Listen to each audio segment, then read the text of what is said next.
The EBG exclusive B2B Tech Talk podcast is brought to you by the Emerging Business Group at Ingram Micro. Check out the latest emerging technology from podcast sponsor vendors including Mandiant, Axero, Blanco, Adlumin, Mastergy, NetAlly, Stellar Cyber, and OpenGear.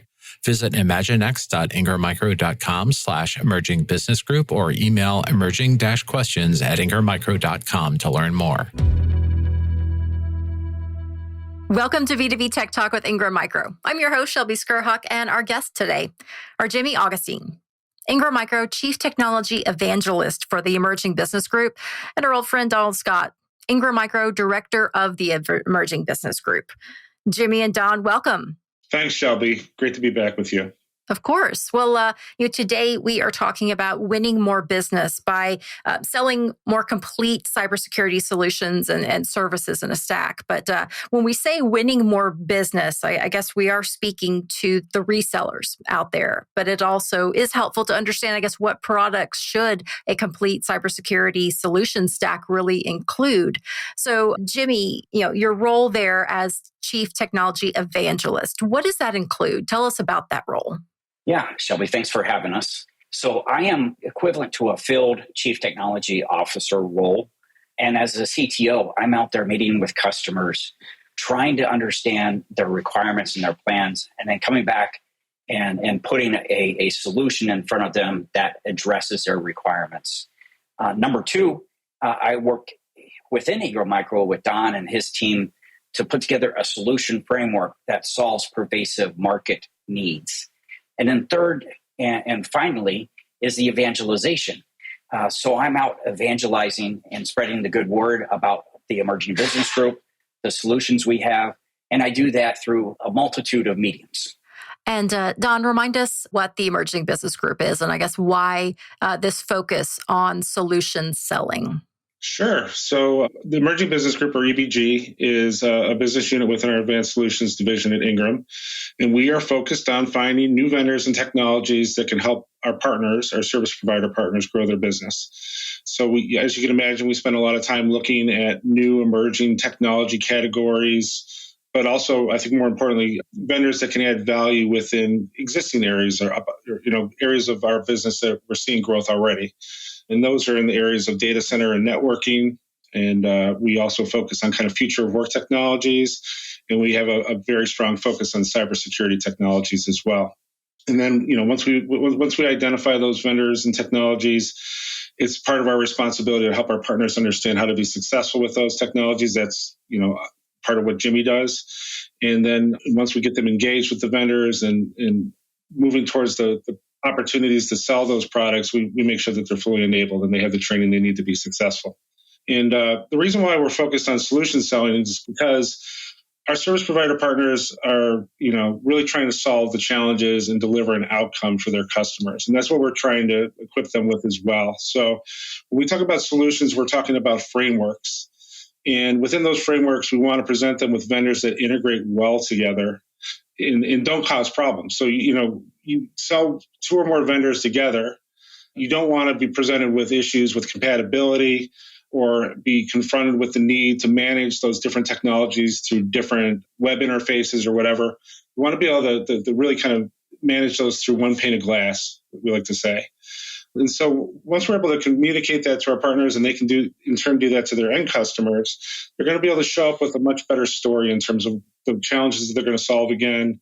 They're going to be able to showcase the depth of their expertise around broader range of solutions and stay stickier with those end customers. All right, so that's a little bit of an outline or parameters of Ingram Micro's cybersecurity solutions. So I guess let's look at the why then. We don't have to, we're not escaping the news that that companies are facing, a tremendous time trying to basically protect themselves when bad actors get in, not if they get in. So, Jimmy, why are customers seeking out, these managed security providers and MSPs now more than ever? Yeah, there's three different reasons. One is cyber insurance. Number two is a skill shortage. And then number three is a lack of integration, as Don alluded to earlier. So let's peel back the onion on each one. So cyber insurance is a way that many customers are protecting their risk in the unlikely event that they are hacked. It helps these organizations get back on their feet. And if there's a ransomware, they can help pay the ransomware. And so there's a number of requirements that must be fulfilled in order for a company to even qualify for cyber insurance. And there's like 10 different security validations and tasks that need to be done to get the cyber insurance. And number two is the skill shortage. There's roughly just under 1 million security job openings in the country. So many of our customers cannot hire qualified security engineers. And then they struggle once they hire these engineers to retain them. Retention is a big issue as well. Number three is the fact that many of the tools that exist from a security standpoint do not all talk the same language. So being able to pull in security events from point tools like a firewall or email encryption and being able to bubble up those events to a security hub where folks can understand what really is going on, what is the root cause versus all the noise in the system. Well, so when you're looking at these companies that are trying to qualify for insurance, their companies are spending a lot on cybersecurity, whether it's insurance, the solutions themselves, trying to shore their defenses up, so to speak. But something that you mentioned actually in our call, our pre-interview before this episode, is that you said, we're spending all this money on cybersecurity, but it's not working. What specifically isn't working? You're right, Shelby. Companies are spending $150 billion a year on security tools, which is amazing within itself. The problem is that the underlying tools have become noisy. They're producing all of these events that the security analysts have to go and investigate. So you combine that issue with the lack of security skills, companies don't have the manpower to go in and understand what the root cause is. So when you look at those two issues together, they become very problematic. And there is a statistic that 1 out of every $2 spent on security is not being effectively used. So again, you have $1 out of $2 that is going to tools that are not being fully utilized. And that is just tremendous. Well, so Don, when we look at all of the options that are out there, I mean, Ingram Micro works with many vendors for different cybersecurity solutions, but what providers or vendors are we focusing on here? You're right. There's a lot of really good technology out there, in a lot of the vendors that we work with today integrate well together, like we were talking about. But what we're really focused on right this moment is on driving the value of selling Arctic Wolf Networks, SentinelOne, and Mimecast, 3 emerging vendors, partners of ours that have a very compelling solutions offering, especially when you sell the 3 together. Well, so let's go over what these providers do. Jimmy, can you walk us through these 3? So let's start with Arctic Wolf. Yeah, Arctic Wolf is the leader in managed detection and response services. And I describe what they do as akin to what ADT does in the home for consumers. So they have an army of security engineers in these operation centers. And these security engineers are analyzing the customer's IT environment 24/7 by 365. And so when they see something suspicious or malicious, they're going to alert either our partners or the end user that there's something going on. And when there is an intrusion, they will certainly alert the partner and end user, and they will help with the remediation to limit the impact of that cyber attack. So then tell us about Mimecast. So Mimecast is a leader in email security. They have a email gateway product that is going to inspect all the email that's coming into the organization. It's going to look at the files that are being attached, because we have seen an uptick in files being used to weaponize. So they're going to look at the files that are attached to the emails, because those are increasingly becoming weaponized by the hackers. They're also going to inspect the URLs just to make sure that the URL that they're directing the employees to is safe and is legitimate. There's a couple of other things they do, but at its core, it's an email security product. All right. So then, Leslie, tell us about SentinelOne. So SentinelOne is a leader in endpoint detection and response.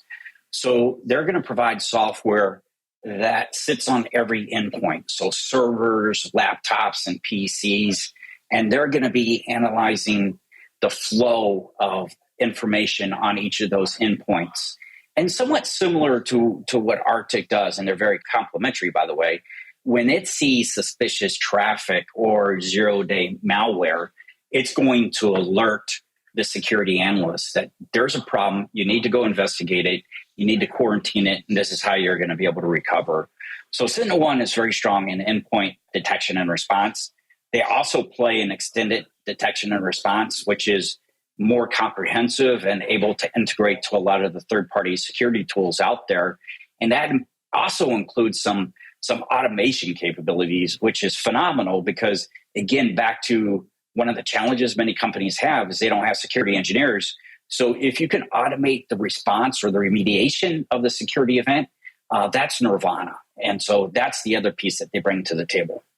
Well, so if I understand correctly, so then, Arctic Wolf, the analogy is the ADT, basically alerting us when there's an intrusion. And SentinelOne is looking at the endpoint detection, the detection and response.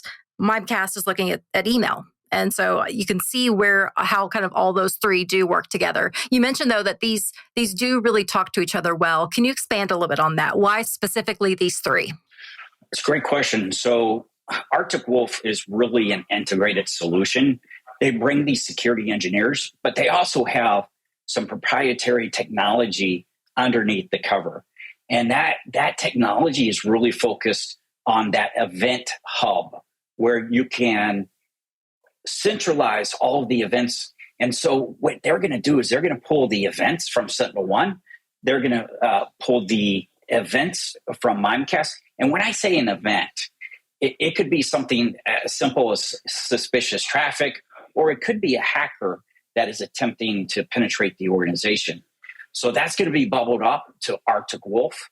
Their security analysts are going to look at these events and try to decipher what is the root cause here, because a lot of these tools become very noisy and they're producing a lot of events. So you need somebody that is very skilled at cutting through the noise. And Arctic's going to be using some artificial intelligence to do that. And so those events that are the most important are going to be analyzed and they're going to be remediated. So Arctic will then, follow through on the remediation process. Okay. Well, Dawn, we always, whenever possible, we do like to try to hear anecdotes or examples or use cases, of some of these solutions in place. Can you point us to any examples of where, these three working together have really been impactful? Sure. And I'll start by saying that there's a number of our partners that are selling all three today. But candidly, the inspiration for this current focus of ours came from our new VP of Services. His name's Paul Hager. I'm doing a little name dropping right now because he's a popular guy within our organization. He's come on board to help us really drive a more thoughtful services strategy that'll help both help our partners show up with maybe skill sets that they don't have, or in some cases offload or augment the services that they're providing. But what Paul also showed up with was a success story that he had selling these three vendors together. In his most previous role, leading a service provider, and one of his foundational security offering was essentially Arctic Wolf plus Mimecast plus SentinelOne. And he said it was almost a can't lose proposition, and he had more customers that bought that service from him than practically anything else. So we hired Paul because he's a smart guy and he's got great ideas, and he'd already shown us the roadmap for this particular one. I'm telling you this, but also recognizing there's lots of other interesting integrations that we're looking forward to driving down the road. But that's the reason for this one right here. Yeah, absolutely. Well, as we do start to wrap up and come to the end of our episode, we always ask our guests the same final question. Don, you know this question well. Where do you see technology going in the next year? I always preface and kind of warn and say, that's a super broad question, of course, but looking within this space and just what challenges that companies are dealing with today, where are we going to be in February, March 2024? Jimmy, I'll start with you. So the technology I'm most passionate about and have been for years is artificial intelligence. Mm-hmm. I think we're just starting to scratch the surface of what's possible.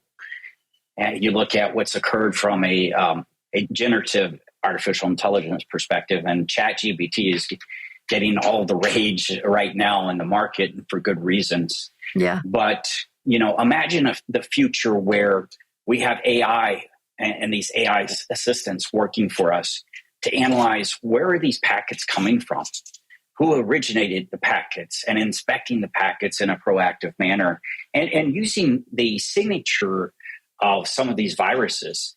A lot of the hackers are going in and they're just manipulating one or two things in the virus and they release it as a new virus.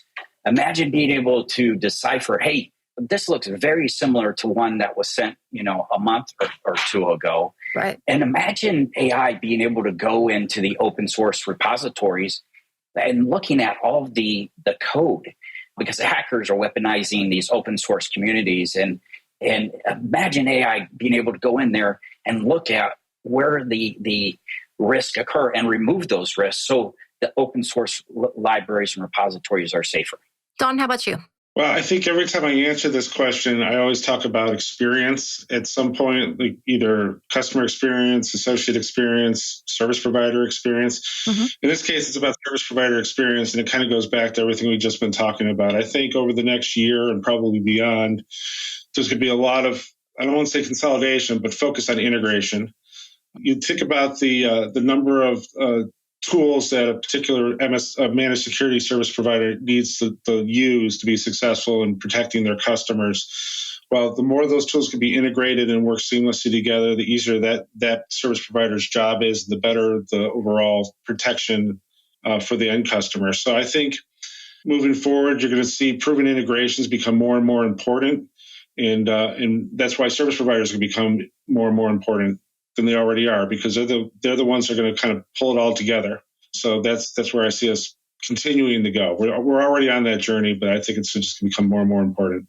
Yeah, that's a great answer. That looking at with the tools that are needed, there's going to be integrations. And integrations, it's smart folks like you guys that are looking at how all these things work together and putting that brain power towards resellers, partners, and ultimately the customers.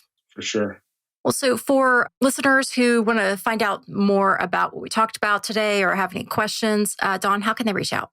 There's a variety of ways. I always encourage customers to use our emerging-questions at ingrammicro.com alias. That's manned by a bunch of folks on our team.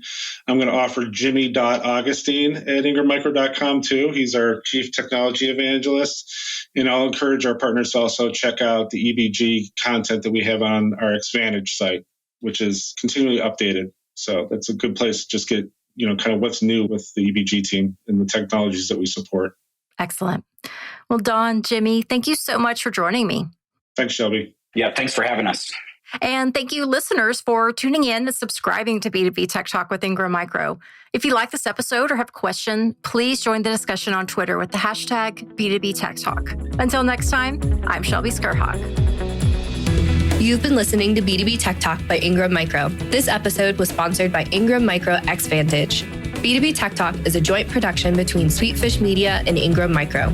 To listen to this episode and many others, visit ingrammicro.com.